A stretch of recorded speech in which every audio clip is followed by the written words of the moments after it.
আমি আমার খালাতো বোনকে পছন্দ করি, খালাতো বোনকে পছন্দ করি এবং ভালোবাসি।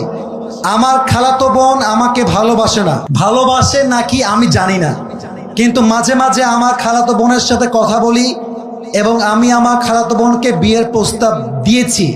আমার জানা মতে মাশাআল্লাহ, কে বললো রে তুই নাকি রে? আচ্ছা বাবুরা, আমি আমার খালাতো বোনকে বিয়ের প্রস্তাব দিয়েছি। আমার জানা মতে খালাদের ফ্যামিলির সবাই আমাকে পছন্দ করে। আচ্ছা, খালু আমাকে পছন্দ করেন না।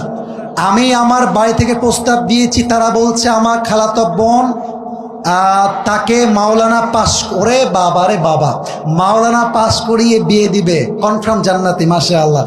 আমি তো চাচ্ছিলাম এখনই বিয়ে করি। আমার জানা মতে আমার খালাতো বোন রাজি।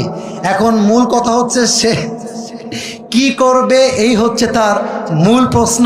সে আদৌ বিয়ে করবে নাকি করবে না। Even the most interesting matter is সে তার বয়স, ঠিকানা, কয় নাম্বার সন্তান, তার বয়স কত, মেয়ের বয়স কত, 14 গোষ্ঠী লিখে রেখে দিয়েছে এখানে।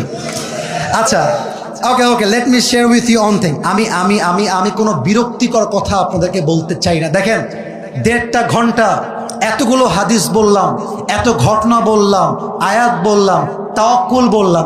দেখবেন, মাইন্ড করবেন না, এগুলো বেশি একটা ভাইরাল হবে না। এই যে প্রশ্ন পড়লাম, এইটাই কালকে কয়েক কোটি মানুষ দেখে ফেলবে। তার মানে বাঙালি ভালো জিনিস খায় না, যত আউল ফাউল সব বাঙালিরা খায়, ঠিক কিনা বলে? তবে যেহেতু সে প্রশ্ন করেছে, উত্তর দিচ্ছি। প্রথম কথা হচ্ছে, বিয়ের বয়স হয়েছে, বাপ মাকে বুঝাবা প্লিজ, মুঝে শাদি করনা হ্যায়। ভালো ভালো বলছি, বিয়ে দিয়ে দাও। নয়তো যদি না মানো, যদি আমি দেখি আমার চরিত্র নষ্ট হচ্ছে দিন দিন, আমি সবাইকে বলবো বিয়ের জন্য যদি বাপ মা রাজি না হয়, নিজে বিয়ে করবা, পরে গিয়ে বাপ মাকে বলবা বিয়ে করে ফেলেছি, যা করতে চাও করো, আই ডোন্ট কেয়ার।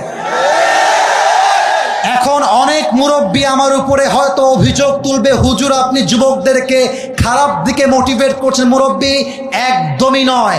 আমি মনে করি জেনার চাইতে 1000 গুণ বেশি উত্তম সেই বাপ মাকে অমান্য করে বিয়ে করা, যে বাপ মা সন্তানের চরিত্র নষ্ট হচ্ছে দেখেও বিয়ে দিতে চায় না।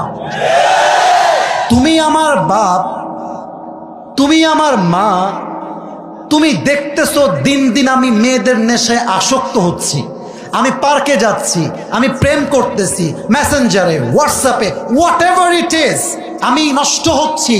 তুমি মা হয়ে যদি আমার দায়িত্ব নিয়ে না বোঝো,